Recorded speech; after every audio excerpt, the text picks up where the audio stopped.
ইরানের নতুন সর্বোচ্চ নেতা মুজতবা খামেনি যুক্তরাষ্ট্র ও ইসরায়েলের বিমান হামলার প্রথম দিনেই আহত হন। দায়িত্ব নেওয়ার পর থেকে তিনি জনসম্মুখে না আসায় তার শারীরিক অবস্থা নিয়ে নানা জল্পনা কল্পনা শুরু হয়েছে। ইরান ইসরায়েল যুক্তরাষ্ট্র সংঘাতের প্রথম দিনেই আহত হন ইরানের নতুন সর্বোচ্চ নেতা মুজতবা খামেনি। বিভিন্ন আন্তর্জাতিক গণমাধ্যমে প্রকাশিত প্রতিবেদনে ইসরায়েল ও ইরানি কর্মকর্তাদের উদ্ধৃত করে এ তথ্য জানানো হয়। 56 বছর বয়সী মুজতবা খামেনিকে সম্প্রতি ইরানের নতুন সর্বোচ্চ নেতা হিসেবে ঘোষণা করা হয়। তিনি দীর্ঘদিনের সর্বোচ্চ নেতা আলী খামেনির ওয়ালটন বিএলডিসি ফ্যান, খরচ বাঁচে 65% পর্যন্ত। ওয়ালটন বিএলডিসি ফ্যান ছড়ায় স্বস্তির সবুজ হাওয়া। উত্তরসূরি। যুদ্ধের প্রথম দিনেই আলী খামেনি নিহত হন বলে প্রতিবেদনে উল্লেখ করা হয়েছে। একই হামলায় মুজতবা খামেনিও আহত হন, তার পায়ে আঘাত লাগে বলে জানা গেছে।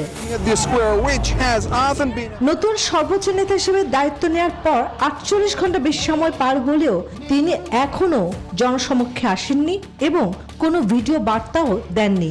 ধারণা করা হচ্ছে আহত হওয়ার পাশাপাশি তার নিরাপত্তা নিয়েও উদ্বেগ রয়েছে। রয়টার্স সহ একাধিক সূত্র জানায়, হামলায় তার পিতা সাবেক সর্বোচ্চ নেতা আলী খামেনি নিহত হওয়ার পর ধর্মীয় পরিষদ তাকে নতুন সর্বোচ্চ নেতা হিসেবে নির্বাচিত করে। তবে দায়িত্ব নেওয়ার পর থেকে তিনি জনসমক্ষে না আসায় তার শারীরিক অবস্থা নিয়ে নানা জল্পনা শুরু হয়।